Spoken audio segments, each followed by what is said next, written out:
Beneath the towering pines and the frost-bitten silence, the hunting grounds murmur tales of more than just prey. Here, the line between predator and observer blurs when bears, massive, territorial, and unnervingly intelligent, take on the role of hunters. Drawn by scent, sound, or primal instinct, they descend without warning, turning a peaceful hunt into a desperate struggle for survival. These encounters aren't mere accidents, they're ancient clashes of dominance and instinct. In these remote corners of the wilderness, it's not always the rifle that reigns, but the roar that echoes through the trees. Here are 6 stories. The first light of dawn struggled against the looming darkness of the Alaska range as Danny Malik zipped his thermal jacket against the biting November chill.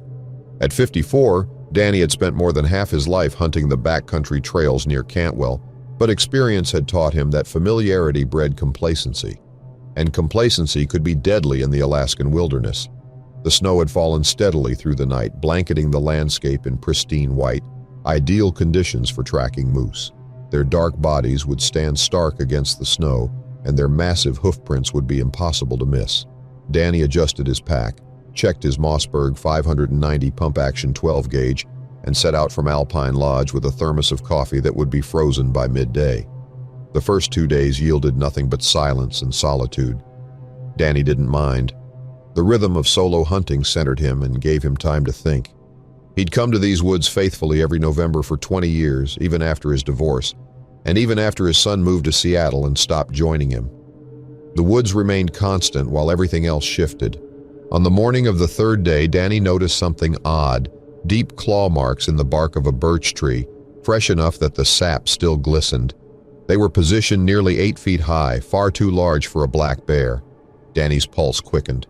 The marks were recent, within hours. He inspected the forest floor and found massive scat, still steaming slightly in the cold air. Danny dismissed it initially. The Alaska Department of Fish and Game had no reported Kodiak sightings this far inland. They preferred the coastal regions, where salmon runs provided easy meals. He continued his hunt, but something prickled at the back of his neck, an animal awareness that predated civilization. That night, while reviewing the day's trail camera footage on his small screen, Danny's blood ran cold. There, at around 3:17 a.m., a massive silhouette moved through the frame. The infrared capture showed a blur of muscle and fur that stood nearly 10 feet tall when it reared up to investigate the camera. No black bear grew that large. This was a Kodiak grizzly miles from its coastal territory, and it was tracking the same game paths Danny used. The sensible choice would have been to break camp and report the sighting. Later, Danny would admit this to the trauma surgeon who reconstructed his shoulder. But 20 years of successful hunts had made him confident, perhaps overly so. He loaded specialized slugs into his Mossberg, heavy, copper-jacketed rounds designed for dangerous game, and set out the next morning with heightened awareness. By midday, Danny had tracked and dropped a decent bull moose in a sheltered ravine. The animal went down cleanly, and Danny began the methodical process of field dressing. He was elbow-deep in the chest cavity when a sound made him freeze, the soft crunch of snow under massive weight. Danny looked up to see the grizzly emerge from behind a ridge less than 30 yards away. It moved with deliberate purpose, its small eyes fixed on him with predatory intensity. Danny knew immediately this wasn't a chance encounter or a bear attracted by the scent of blood. The bear had been following him. In one fluid motion, Danny reached for his shotgun and chambered around. The bear charged, covering the distance between them with unnatural speed. Danny fired 3 times in rapid succession, each slug striking the bear's chest. Blood bloomed across its thick fur, but momentum and rage carried it forward. The impact knocked Danny flat, driving the air from his lungs. Pain exploded across his chest as the bear's massive paw connected with his ribcage. 4 ribs shattered instantly, one puncturing his lung. Danny tasted blood as the bear's jaws closed around his left arm. Through a haze of pain and adrenaline, Danny managed to maneuver his shotgun between them and jam the barrel into the bear's open mouth. His thumb found the trigger. The sound was muffled by flesh, but the effect was immediate. The bear went rigid, then collapsed. Its dead weight crushed Danny for agonizing minutes until he found the strength to push himself free. His left arm hung useless, the nerves severed by the bear's teeth. The snow around him turned crimson with mingled blood. Using his satellite phone, Danny managed to call for emergency evacuation. The helicopter crew found him semi-conscious beside the dead bear, which measured over 700 pounds, a male Kodiak in its prime, with no visible signs of starvation or disease. Recovery took months. Danny underwent 4 surgeries to repair his shattered rib cage and damaged shoulder. The nerve damage in his left arm was permanent, leaving him with limited mobility and constant pain. The doctors marveled that he had survived at all. Most men would have given up hunting after such an encounter, but Danny returned the following November, his shotgun modified with a custom brace to accommodate his weakened arm and loaded with heavier rounds. He no longer hunted alone, bringing along his nephew, who carried a .338 Winchester Magnum as backup. When asked why he returned, Danny explained that what haunted him wasn't the bear's attack, but its intentionality. The creature hadn't stumbled upon him by accident. It hadn't been starving or desperate. It had tracked him methodically, intelligently. Danny needed to understand why. He needed to prove to himself that the wilderness, for all its dangers, still had rules that made sense. Park officials eventually determined that changing climate patterns had pushed coastal bears farther inland than ever before, creating new territorial conflicts and altering hunting behaviors. Danny's encounter was documented as one of the first cases of this troubling trend. To this day, Danny Malek carries the scars of his encounter with the Kodiak. He still hunts the backcountry of the Alaska Range each November, but he never again dismisses oversized tracks or claw marks on trees. When the wind shifts and the hairs on his neck rise, he listens. The wilderness speaks, if you know the language. Danny now understands it better than most. Curtis Leclerc leaned against his truck, scanning the forested slopes outside Cranbrook with experienced eyes. At 42, the Canadian hunter's weathered face had seen 23 elk seasons come and go in the mountainous terrain of British Columbia. September 2003 marked the first time he'd convinced his old Army buddy, Mason Trigg, to join him from across the border. The prime of elk season coincided with unusually dry conditions that year, with wildfires having raged through parts of Montana during the summer months, altering animal migration patterns in ways that local hunters were still trying to understand. The Kootenay region had always been renowned for its rugged beauty and abundant wildlife. The evergreen forests stretched endlessly, interrupted only by crystal-clear streams and rocky outcroppings. Cranbrook itself had been established in the 1890s as a railway town, but had evolved into a hub for outdoor enthusiasts and wilderness lovers. These woods had never failed Curtis before. Day one yielded no success, though they spotted promising signs: fresh droppings, disturbed underbrush, and the occasional distant bugle of a bull elk. Curtis meticulously tracked these indicators while Mason, less experienced but eager to learn, followed closely behind. It was clear to Curtis that his friend's military training transferred well to hunting. Mason moved with deliberate silence and maintained unwavering focus. By the third day, their patience was rewarded. Shortly after daybreak, they spotted a magnificent bull elk with an impressive rack of antlers grazing in a small clearing. Curtis signaled Mason to remain still as he lined up his shot. The crack of his rifle echoed through the valley, and the elk dropped where it stood, a clean kill that Curtis prided himself on. Field dressing the elk was methodical work, and both men approached it with respectful efficiency. They quartered the animal, planning to pack out the meat in stages rather than attempting to haul it all at once. With the first quarter secured in their packs, they marked the location of the remaining meat and began the trek back to their base camp. The path back required traversing a narrow ridge that overlooked a steep ravine. The weight of the elk quarter made their progress slow and deliberate. It was Mason who first noticed something was amiss. The birds had suddenly gone silent. In their combined decades of outdoor experience, both men recognized this as a warning sign that demanded immediate attention. The rustling came from a dense thicket below the ridge, followed by an unnatural silence that stretched their nerves taut. Curtis eased his Remington 870 from his shoulder, loading it with 3-inch Brennecke slugs, heavy ammunition designed for large, dangerous game. Mason moved to higher ground, seeking a better vantage point. The grizzly emerged with shocking speed, a blur of muscle and fur that seemed to materialize from the very landscape itself. Later analysis by wildlife officials would confirm it was a mature male, tagged in Montana 2 years prior. a bear displaced by the summer's wildfires and pushed into unfamiliar territory by hunger and territorial conflicts. The bear targeted Mason first, perhaps sensing his slightly more exposed position. It lunged with terrifying power, catching Mason mid-movement and sending him tumbling over the edge of the ridge. The sickening crack that followed was Mason's femur shattering against an outcropping of rock. Curtis had no time for thought. Training took over as he shouldered his shotgun and fired his first round. The slug struck the bear's shoulder, clearly causing pain but doing little to slow its charge. The second shot found a more vital area, tearing through the bear's neck and spattering blood across the rocky ground. Still, the animal came on, bloodied, enraged, and moving with unnatural speed for something so massively built. At 10 feet, close enough for Curtis to see the saliva stringing from the bear's jaws, he fired again. The third slug struck the bear's chest in what hunters call the pump station, the vital area containing heart and lungs. The impact was immediate and decisive. The enormous animal collapsed mid-charge, sliding to a stop mere feet from where Curtis stood, his hands steady but his heart hammering against his ribs. With the immediate threat neutralized, Curtis scrambled down the ridge to where Mason lay. His friend was conscious but in shock, his leg bent at an impossible angle.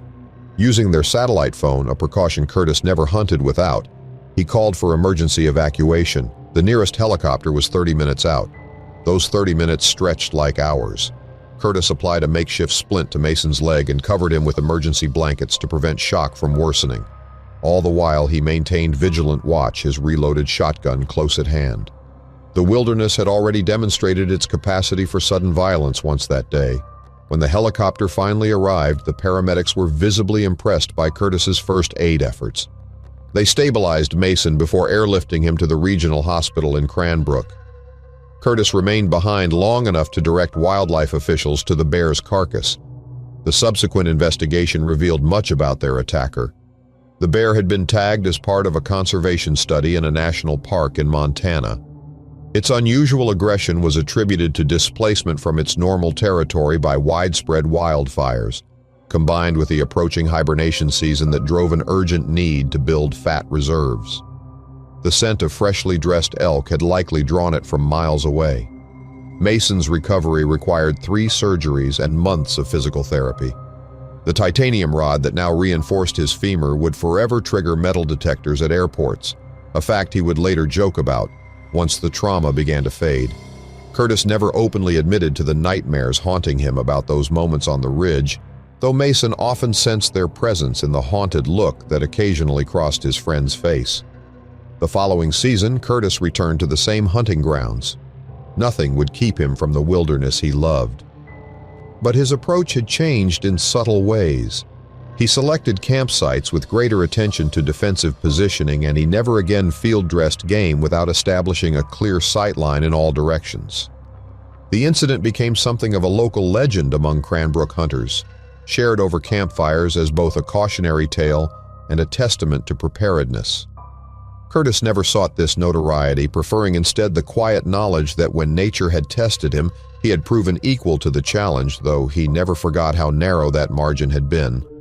The Elder Grove Forest sprawled across northwestern Montana like a living cathedral, its ancient pines reaching skyward in silent worship of the wilderness.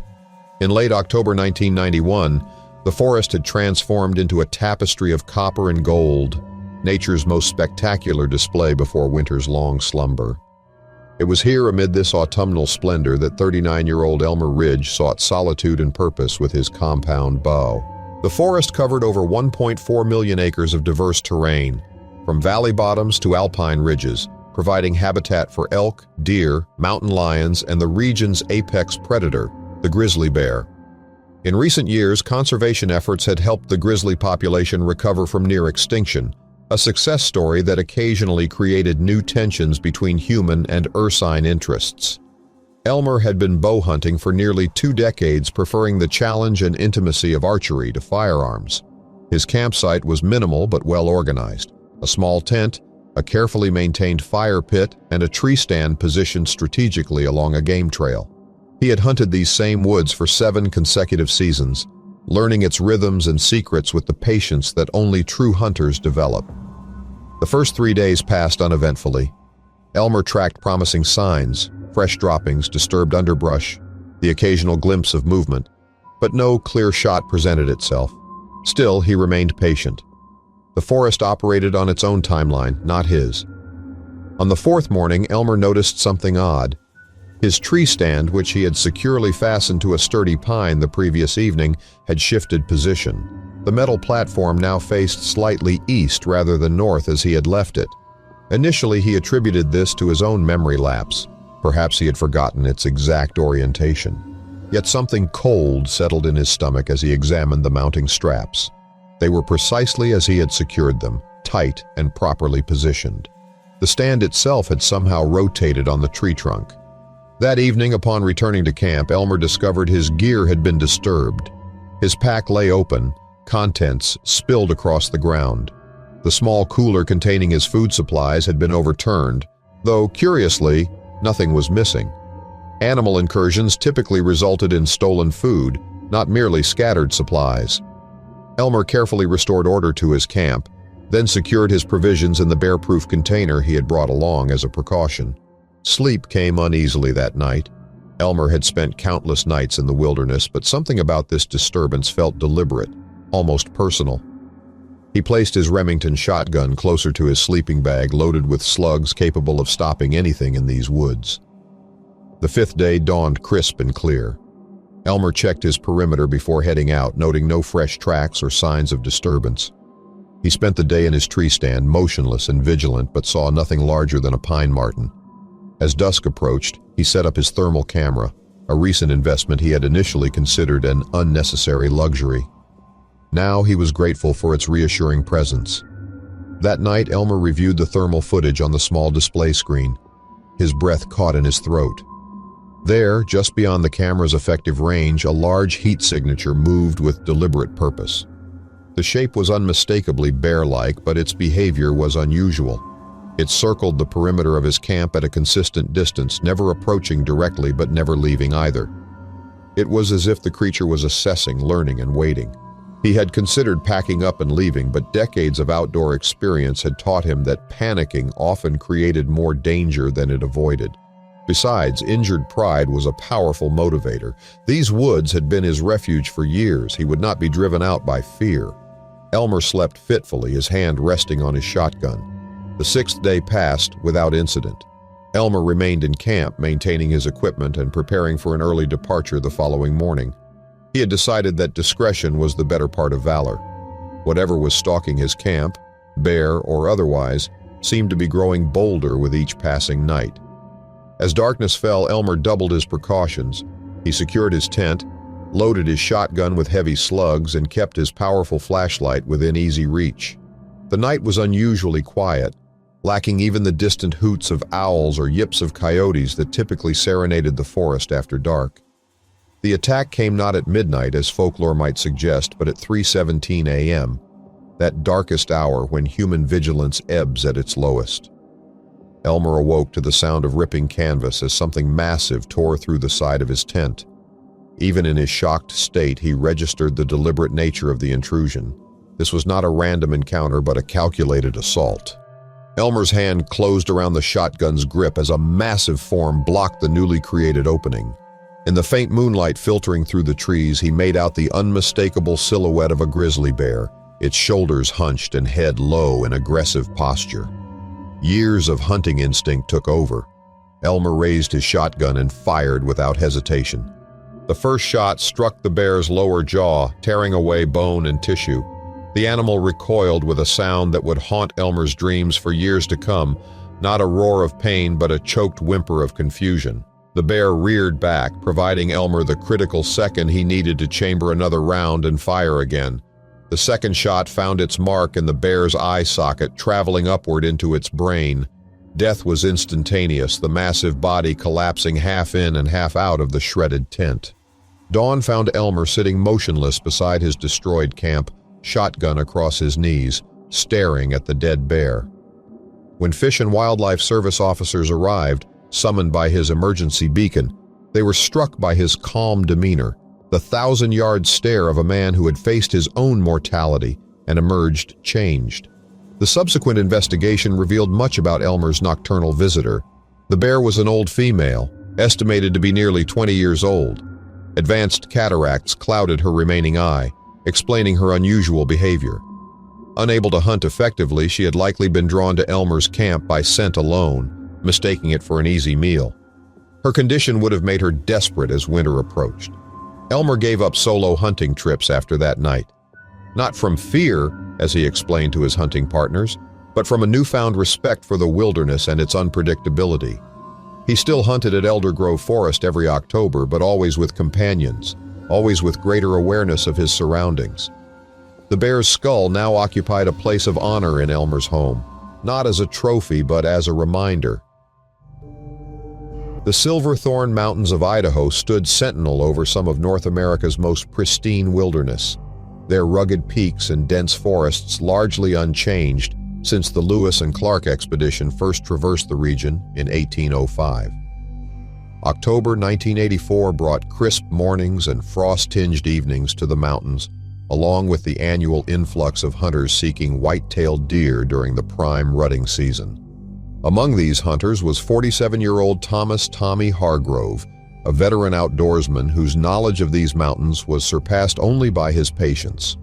The rugged terrain created distinct microclimates and wildlife habitats, from river valleys to alpine meadows, making it a paradise for experienced hunters like Tommy. This particular season, Tommy had agreed to guide a crew of younger hunters, 3 men in their 20s who had plenty of enthusiasm but limited backcountry experience. They called themselves sportsmen, but Tommy had seen immediately that their gear was too new, their expectations too high, and their understanding of wilderness etiquette minimal at best. Still, he had been young once too. Everyone had to learn sometime.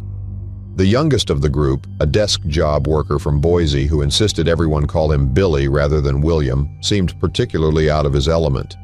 He jumped at nighttime sounds and complained about the lack of amenities. The others, Jeff and Marcus, showed more promise, listening attentively to Tommy's guidance on tracking, wind direction, and the importance of patience. Tommy had selected a promising camping spot near a small tributary of the Silverthorn River, where deer regularly came to drink at dawn and dusk. What he hadn't realized was that they had set up barely half a mile from an old logging operation that had been used earlier that season by other hunting parties as a convenient location to dump moose entrails after field dressing their kills. In essence, they had unknowingly placed themselves between a major predator attractant and the predators it would inevitably draw. The first 2 nights passed without incident. The group bagged 2 modest bucks, and Tommy patiently demonstrated proper field dressing techniques. The younger men were improving, showing more respect for the process and the animals. Tommy allowed himself to feel a measure of satisfaction. Perhaps there was hope for this new generation of hunters after all. The third night changed everything. The temperature dropped unexpectedly as a front moved through, bringing with it a heavy silence that Tommy recognized as a sign of impending snow.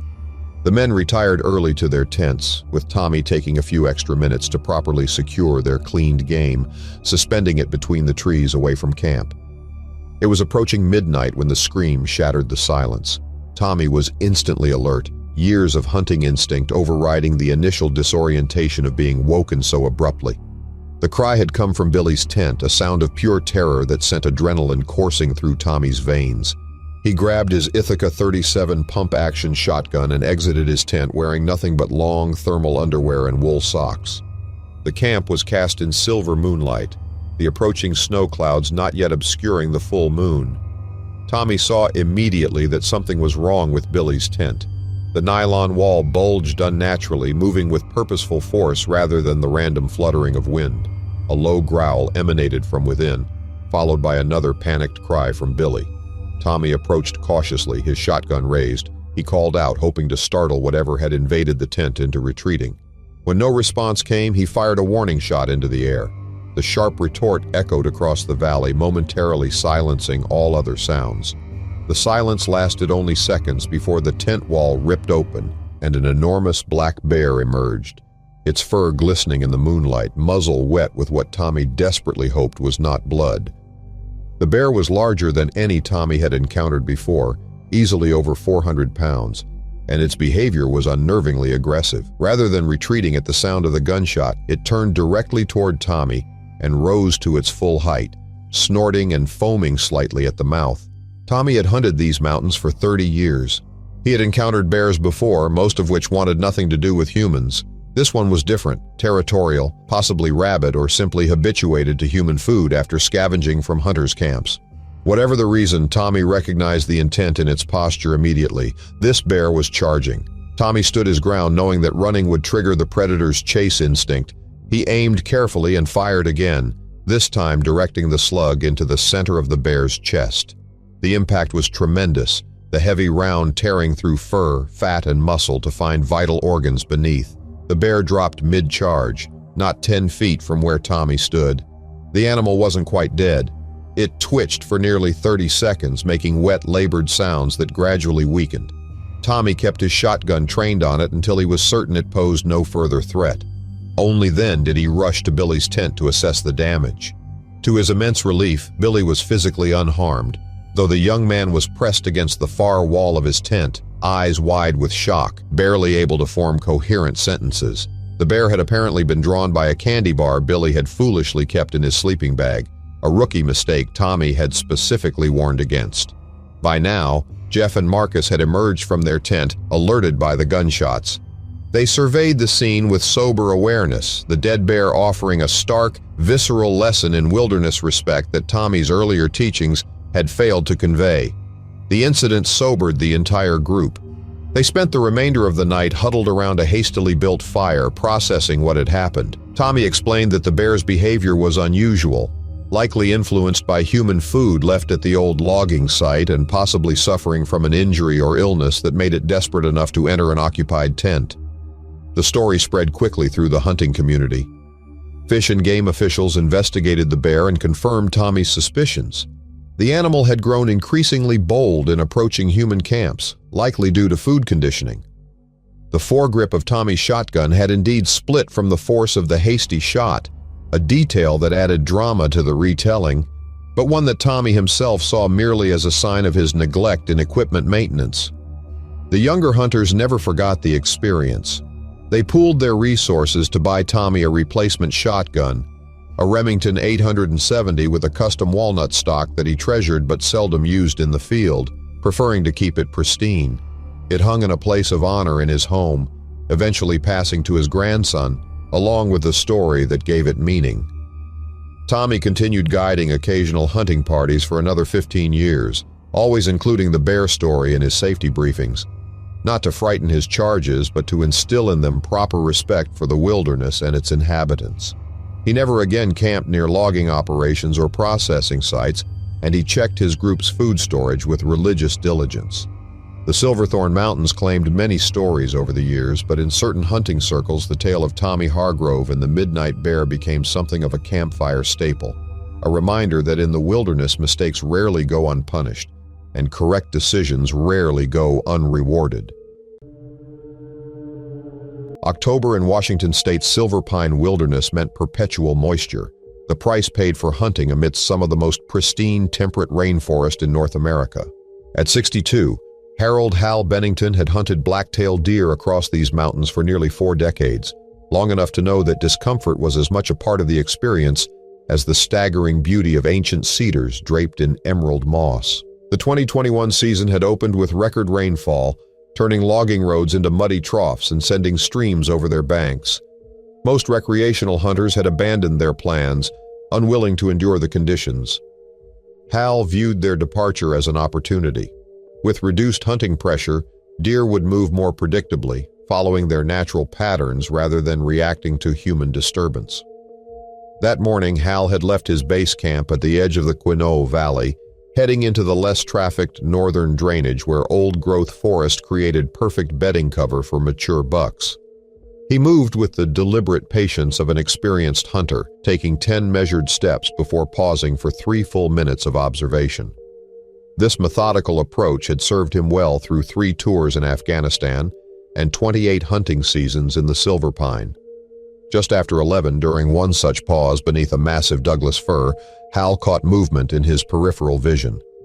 Raising his binoculars, he focused on a shadowy recess between two western hemlocks. The figure there remained perfectly still, a man-shaped form partially obscured by hanging moss and seemingly wrapped in vegetation. Hal's military-honed instincts registered immediate concern. The figure made no sense. No hunter would position themselves so obviously on a game trail, and no hiker would stand motionless in the pouring rain. Hal called out a greeting, identifying himself as a hunter and requesting a response. The figure remained motionless. Hal called again, louder, thinking perhaps the rain had muffled his voice. Still nothing. He considered approaching, but decided against it. 3 decades of backcountry experience had taught him to trust his instincts, and something about the situation felt fundamentally wrong. He marked the location on his global positioning system and continued his hunt, periodically checking behind him. By late afternoon, with no deer sighted and the rain intensifying, Hal decided to return to camp. As he approached the clearing where he had established his base, something immediately seemed off. The tent still stood, but the carefully stacked firewood had been scattered. His waterproof gear bag, which he'd left inside the vestibule, lay open beside the cold fire pit, its contents strewn across the wet ground. Hal drew his sidearm, a Glock 20-10mm he carried for bear protection, and carefully inspected the area. Nothing appeared to be missing except his spare box of shotgun shells and his high-intensity flashlight. Most valuable items remained untouched: his backup satellite phone, emergency cash, and even his titanium cooking kit.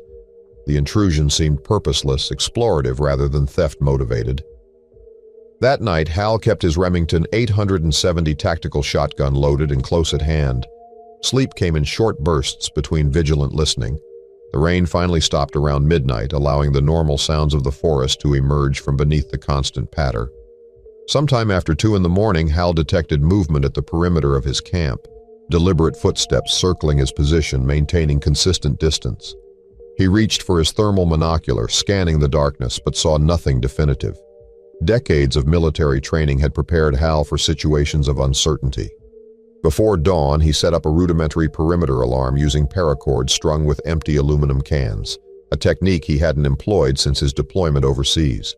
He positioned them strategically around camp, concentrating on the most likely approach routes based on the terrain features. The 5th day dawned clear for the first time since his arrival, the forest transformed by shafts of golden light filtering through the canopy.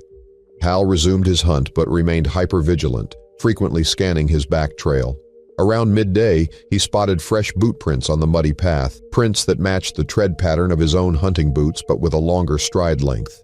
The implications disturbed him profoundly. Someone wearing identical boots was following him, someone with a longer gait, someone who knew exactly what equipment he carried. Returning to camp that evening, Hal discovered his alarm system had been triggered along the western perimeter. The tripwire had been activated with surgical precision. Only one can displaced. The cord coiled neatly beside it rather than scattered as it would be with an accidental trigger. Hal raised his shotgun and conducted a cautious sweep of the surrounding area. He found nothing except a single patch of disturbed moss revealing one perfect boot print, again matching his own, but larger. That night, Hal didn't sleep. He packed his essential gear before darkness fell and positioned himself 20 yards from his tent with clear sight lines to all approaches. For hours, nothing moved. Then, just before midnight, he detected motion at the eastern edge of the clearing. Using his thermal optic, Hal observed a human-sized heat signature moving with unnatural stealth toward his empty tent. The figure moved differently than any hunter or hiker Hal had encountered, low to the ground, almost crawling at times, then rising to full height between movements. It approached the tent directly without hesitation or caution, as if certain the structure was unoccupied. When it reached the tent entrance, the figure paused, then methodically began dismantling the structure, not damaging it, but carefully removing stakes and collapsing it with purpose. Hal had seen enough. He announced his presence, shotgun raised, and demanded identification. The figure froze momentarily, then bolted into the forest with impossible speed. Hal pursued for several yards before his training reasserted itself. Following an unknown subject into dark woods alone violated every security protocol he'd ever learned. At first light, Hal packed his remaining gear and hiked the 7 miles back to his vehicle. Before leaving the forest, he stopped at the ranger station to report the incidents. The ranger on duty listened with increasing concern, then informed Hal that 2 hikers had been reported missing from the same drainage 3 days earlier. Their vehicle remained in the trailhead parking lot, but extensive searches had found no trace of them. 1 week later, the missing hikers' bodies were discovered in a remote ravine 5 miles from Hal's campsite. The official report listed the cause of death as accidental falls, but responding officers privately noted unusual aspects of the scene. The victims' emergency equipment remained unused in their packs. Both bodies showed signs of having been dragged to the ravine after death rather than falling there. Most disturbing, traces of moss and vegetation were found packed into the victims' airways, material that matched nothing from the ravine where they were discovered. Hal Bennington returned to the forest the following autumn, but he never again hunted alone. He established a personal policy of camping only within sight of ranger stations or developed campgrounds. When asked why such an experienced outdoorsman would restrict himself this way, Hal would simply say that the wilderness operated by its own rules, and sometimes those rules changed without warning. The identity of the moss-covered figure was never determined. Local indigenous communities spoke of ancient guardians of the old-growth forests, spirits that protected sacred spaces from intrusion, but Hal rejected supernatural explanations. His military experience suggested a more terrestrial threat, perhaps a survivalist gone feral, or an undiagnosed psychiatric patient seeking isolation in the vast wilderness. Whatever the truth was, the incident forever changed Hal's relationship with the backcountry, which had been his second home for most of his adult life. The first snowflakes drifted lazily through the ancient pines as Caleb Durnan shouldered his pack and surveyed the vast expanse of Wyoming's ironwood highlands. At 33, Caleb was already one of Pinedale's most respected trackers, raised in these same mountains under his father's sharp eye. It was September 1978, and elk season had begun under near-perfect conditions. Cool mornings, early rut activity, and just a whisper of winter in the air. 2 days earlier, Caleb had spotted a massive bull elk, a 7x8 giant that slipped into thick timber before he could get a shot. Patient and methodical, he'd tracked its movement and predicted its route.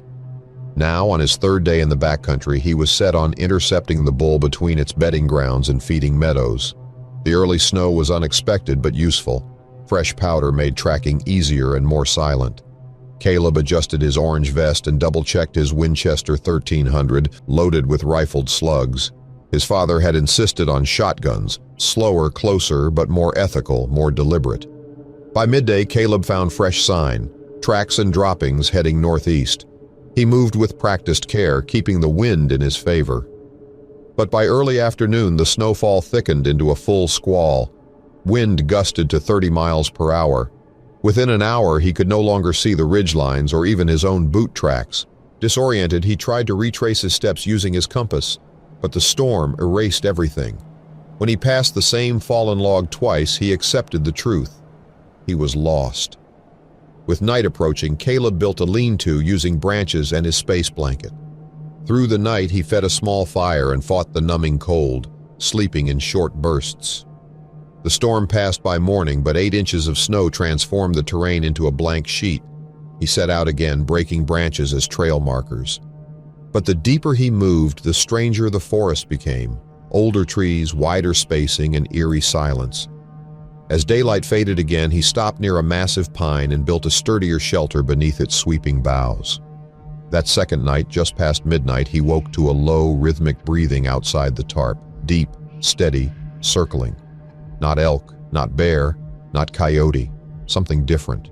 Caleb froze, gripping the shotgun, every sense tuned. The breathing moved in a wide arc just beyond the firelight. Then it stopped. And then came the sound of cracking branches above. With a sudden thud, something heavy slammed onto the lean-to. Caleb rolled out just as the entire tarp collapsed inward. A massive shadow moved. He fired blindly. 1 shot, then 2 more. A heavy growl filled the air, close enough to feel. A claw ripped across his shoulder as he scrambled back, firing again. The creature let out a horrible bellow and vanished into the dark. Blood streamed down his arm, his shoulder burned. He collapsed near the base of the pine, shotgun still clutched in his shaking hands, the world spinning. At dawn, Caleb woke, weak but alive. The snow around his collapsed shelter was soaked with blood, some his but not all. Nearby, deep crimson tracks led away, disappearing into the timber. Above, gouged into the tree bark nearly 9 feet up, were fresh, wet claw marks, wide, deep, unnatural. Caleb staggered to his feet, packed what gear he could, and began limping downslope. Every step was agony. He barely ate, forcing himself forward with one thought: survive. 2 days later, half delirious and near hypothermic, Caleb stumbled into a clearing just as a rescue team crested the opposite ridge. His emergency beacon, activated during the fight, had finally brought help. Caleb spent a week in the hospital with torn ligaments and deep lacerations, but he survived. He never learned what attacked him in those woods. The state chalked it up to a rogue bear, but Caleb knew better. The breathing, the claw marks, the intelligence in how it circled him. This was no bear. He never hunted that deep again. But sometimes in the dead of winter, he dreamed of snow and the sound of something breathing in the dark.